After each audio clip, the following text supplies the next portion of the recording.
And welcome to episode 6 of River Talk. Today is October 27th, and today's discussion is going to be talking about the future of both the Republican and the Democratic Party. And so today I'm joined by Ashlyn, Trey, and Colin. And so let's go ahead and start with the GOP, because right now there's a massive divide between the voters of the GOP and the actual establishment.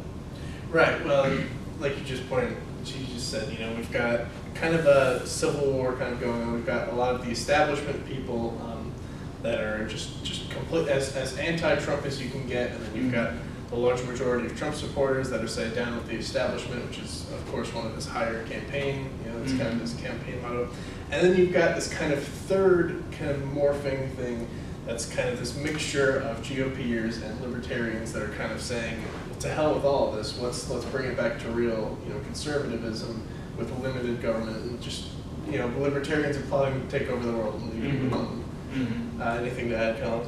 Well, see, I think what a lot of the establishment GOP likes, doesn't like about Trump would be, in addition to like his anti-establishment general views, he's run a very secular campaign, and the GOP has always been a very religious party, typically Christian conservative. But Trump has mainly focused his message on economic and foreign policy stances, and hasn't really struck a chord with the evangelical base of the Republican Party. And I think that's why you see Evan McMullin gaining so much ground in Utah, because it's such a religious and conservative state where Trump's message just isn't resonating enough. Well, what's interesting about Trump is I think in the third debate, he showed a little bit more of his views on the abortion thing with being very pro-life, and so I think in that regard he might have tipped the scales for your more pro-life Republicans. I think he might have.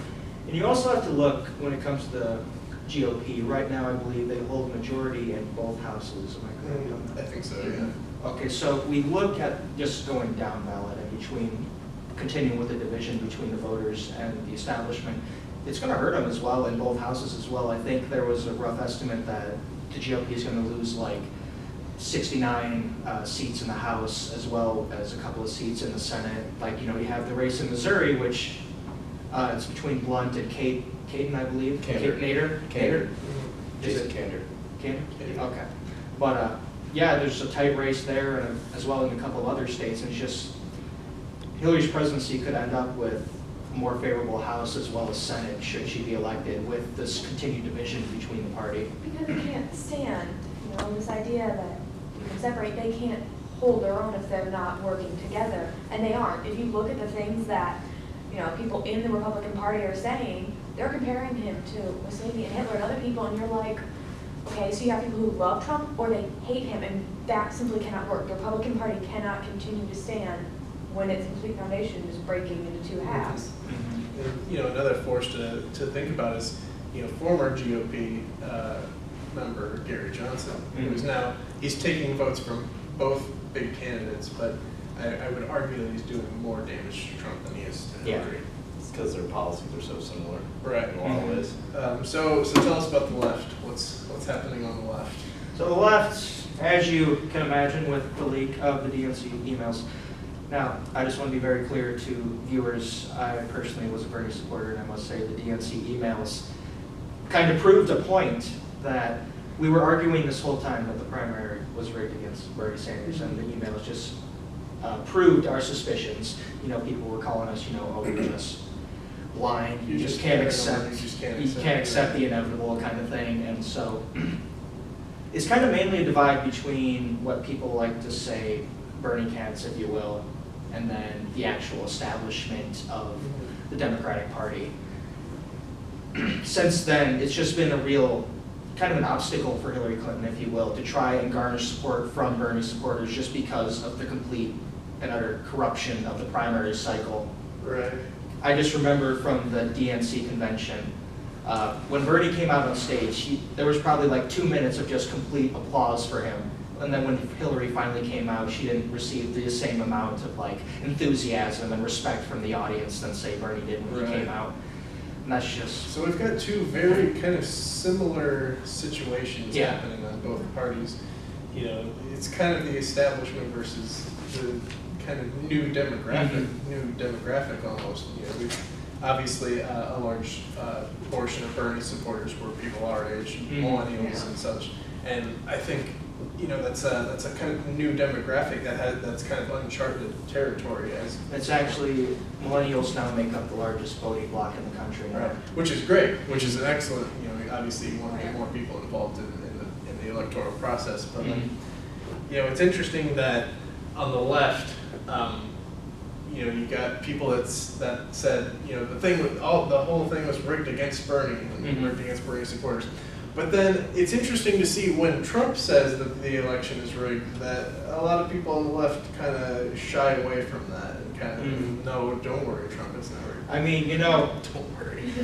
You know, it's hard to People- deny that kind of thing when we know that a large majority of the media is kind of in Hillary. Trey, there's one thing I'm gonna tell you, do not let the world brainwash you with facts, okay? Okay. Just let me just be clear on Facts, that. facts are sexist. Facts do not Facts are matter, racist, facts are that's right. racist, they're everything. Right, so moving on from that, you know, we've got like, so let's say, I mean, it's really heavily looking like Hillary Clinton's gonna, you know, take this election. I think Trump still has a chance, but it's gotta be quite the large closet of Trump supporters. So what are the parties gonna look like after this election? Is the right gonna come together and just say, all right, we really gotta win the House? Is the left gonna say, well, Bernie supporters, we like you anyway? What's gonna happen? I just feel like after Hillary takes office, it's just gonna be the whole platform that Bernie helped put together, that's just gonna be pushed to the side. It's just like, thank you for your vote, Bernie supporters, you know, now I'm gonna do my own thing. But he has enough loyal people that realistically, this could end up being a split. The parties are both over 100 years old, if you look at them. It's time for a change, and realistically, they could split up. Both parties have a chance because you have such different ideas. Can you imagine 4 major parties in this country? That would be something else. But so many things have changed from when these parties were formed, and that's one of the big issues that we have, is that it's not what, you know, they originally were. Everything has changed, issues are changing. Our modern technology has connected so much and given us so much information, you know, it's changed the game, and maybe it's time that these parties changed with it. The parties, I feel, are more focused on policy rather than like, well, when it comes to the ever-changing world, you just have 2 parties and then, okay, this is their philosophy on that, this is their philosophy on that. They're not basing it on, you know, an ever-changing world, like, Yeah. okay, we're a global, you know, economy, we're a globalized world kind of thing, and we have more major issues now compared to like what we did back in 1850, you know, things like Right. that. You know, that's one of the things, you know, we've kind of seen the right almost turn into is this more so libertarian, kind of like classically liberal idealists that say, we want limited government, we want a small government, because like a good government is one that you don't hear about much, you know. Mhm. But instead we've got, you know, as many establishment Republicans as there are that represent big, you know, corporate, different kinds of superpowers, large, you know. That's where a lot of the change is coming from. We want people within the party, people, you know, that are old enough to vote now, Mhm. that are saying, you know, enough's enough. Let's get back to like what our party's all about. Mhm. You know. What about, now, Rick, we know you're a libertarian in your own sense, and so should the Libertarian Party reach 5% in the election, who do you think the Libertarian Party should rally behind when it comes to putting them on the debate stage the next cycle? Okay, so here's my thing about Gary Johnson, because I know that's where you're going to go. So Gary Johnson is, you know, obviously the Libertarian nominee. I don't care for him that much because I don't think he's that much of a libertarian. Being for more government spending and things like Planned Parenthood, and I mean, if you want to get into social issues, he didn't exactly turn down Black Lives Matter as a negative thing. So in my sense, he's not that much of a libertarian.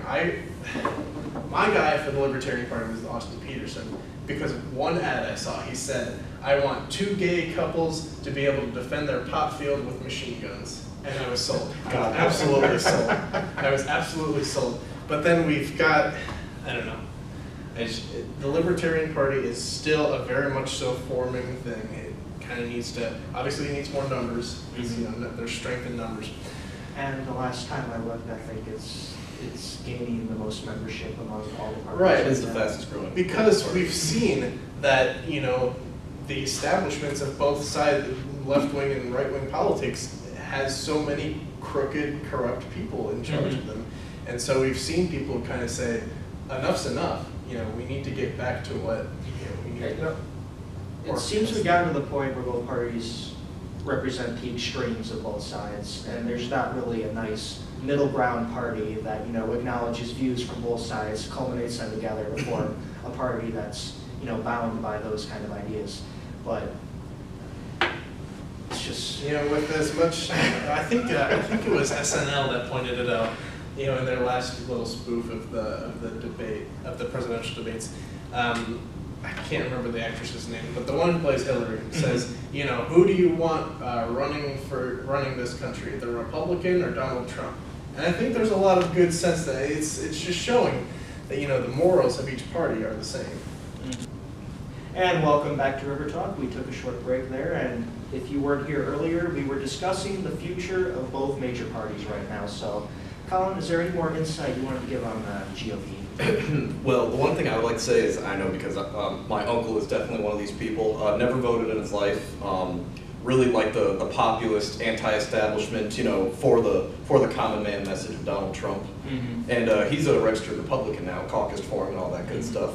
I think potentially there could be enough, this populist wing of the Republican Party might grow big enough as to kind of overshadow the old establishment wing, and future politicians that are nominated for like House Representatives, Senate, Governor, things like that.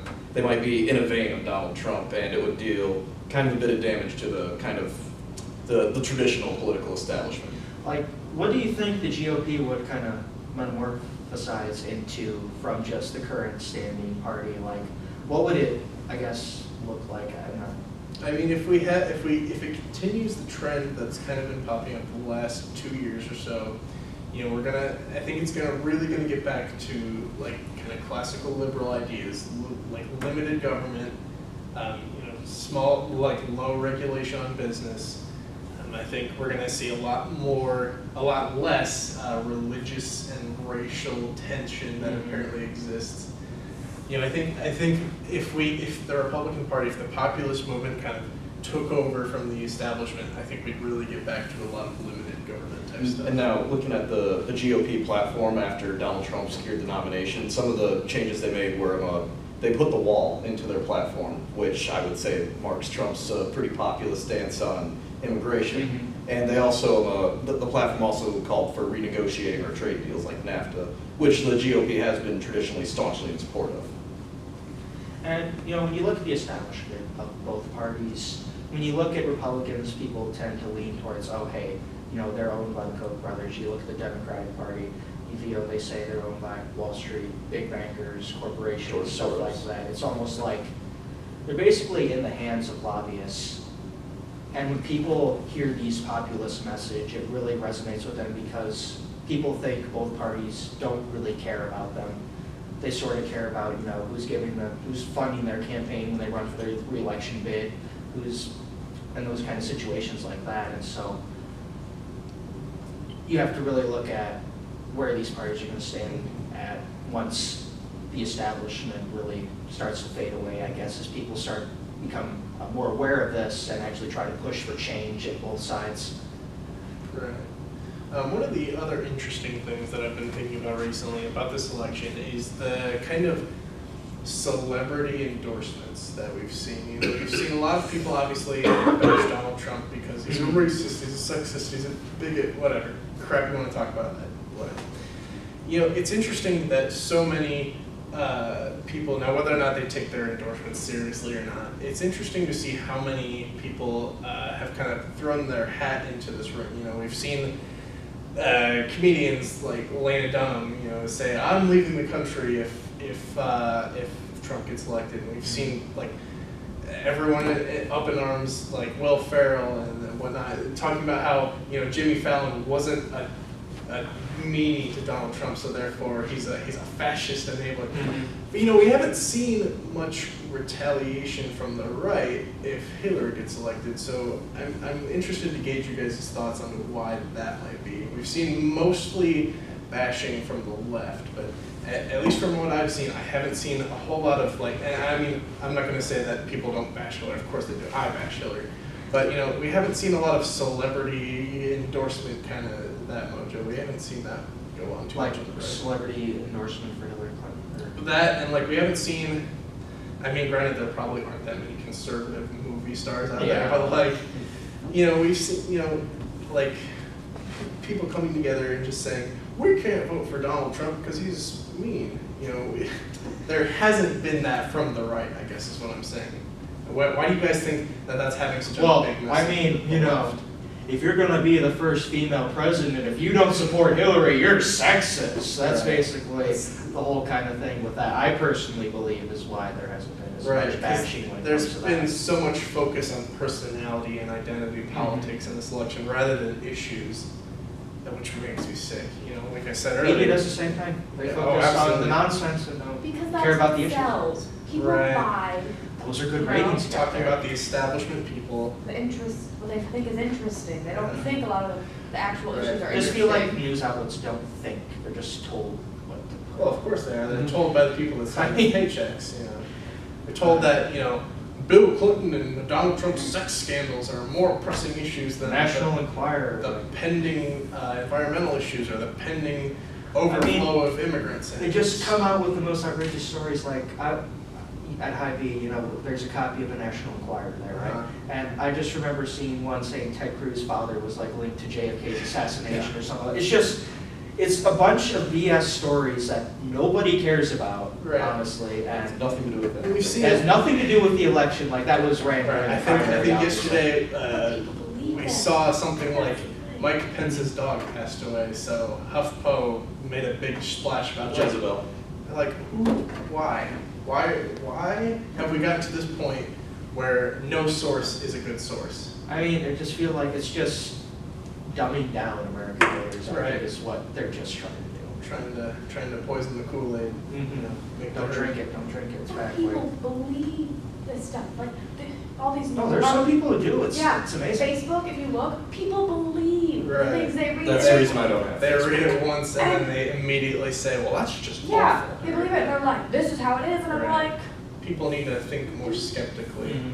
And just read beyond what the headline says. People You know, take too much speaking- at face value. Mhm. Speaking of news outlets, about an hour ago, the FBI reopened their investigation of Hillary's emails. So, Right, so I wonder if this will have enough, I mean, obviously this is gonna get Trump supporters riled up, it's gonna get people on the left a little worried or whatever, I don't know.